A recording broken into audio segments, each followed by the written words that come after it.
Welcome back to The Plank here, presented by Ram. Now, each week we like to help you manage your fantasy football teams. So let's head outside the WFTS studios to our fantasy football guru, Matt McGuire. He's live outside enjoying that cool, fresh air. Hey there, Matt. Hey, Tom, thanks a lot. I don't know about cool, but we're definitely outside, out in front of Raymond James Stadium here on the Ram Fantasy Football Tailgate. And it's week 4 in the NFL, and teams are starting to have some bye weeks. And bye weeks can complicate things a little bit for owners.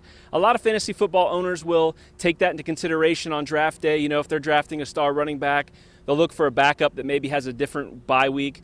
But if you have some guys who are out coming up, I'm going to mention a few players that you could add this week. And the first one is Tavon Austin for the St. Louis Rams. He's a wide receiver, and he's a big playmaker. But the problem is that the Rams have had trouble getting him the ball throughout his career. But when he does get the ball in his hands, he makes big plays, and that's exactly what happened last week. Now, he had 6 catches for 98 yards and a touchdown, and he added another 20 yards rushing. So the Rams are definitely getting creative on ways to get him the ball. And I really like him, especially during home games. You know, seeing him on that turf, it reminds me of the days of the Greatest Show on Turf where the Rams were running all over the field. So look for Tavon Austin to, if he can continue to get the ball in his hands about 6 to 10 times, to have a really good success throughout the rest of the season. Another player that I want to mention is Leonard Hankerson. He's a wide receiver for the Atlanta Falcons. And the Falcons are a surprise team so far this year, being 4-0.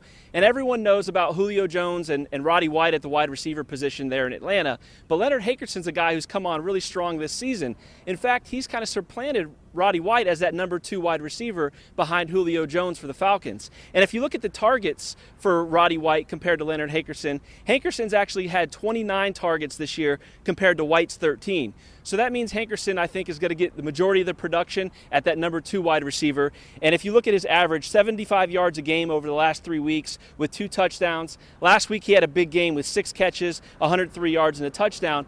What's even more impressive about that, the Falcons didn't even throw a pass in the fourth quarter because the game was such a blowout. So I really like Leonard Hankerson going forward. Another player that I like is at the tight end position, and that's Gary Barnidge for the Cleveland Browns. Now, no one's really heard of him coming into this season, and probably the only people who had him on his fantasy team were maybe immediate family members. But last 2 weeks, he's had big weeks. He had 6 catches, 90 yards, and a touchdown as an average over the last 2 weeks, including touchdowns in back-to-back games. Now, the Browns, another reason why I like this guy, the Browns throw the ball about 40 times a game, and he's really been a proven guy who can catch the ball in the red zone as a big tight end. So if you need help at tight end heading into a bye week, you can look at Gary Barnidge for the Cleveland Browns. Now, the last guy I want to talk about is Ronnie Hillman for the Denver Broncos. He's somebody that this week I'm saying you might want to stay away from. Now, running backs are hard to come by in fantasy football, especially ones that run for over 100 yards and a touchdown like Hillman did last week. But I want to point out that most of those yards came on one play, a 72-yard touchdown run, which actually was the largest play from scrimmage from a running back this season. So, you know, you want to keep that in consideration. C.J. Anderson's still there in Denver. He gets a lot of carries. Peyton Manning still throws the ball a lot in Denver.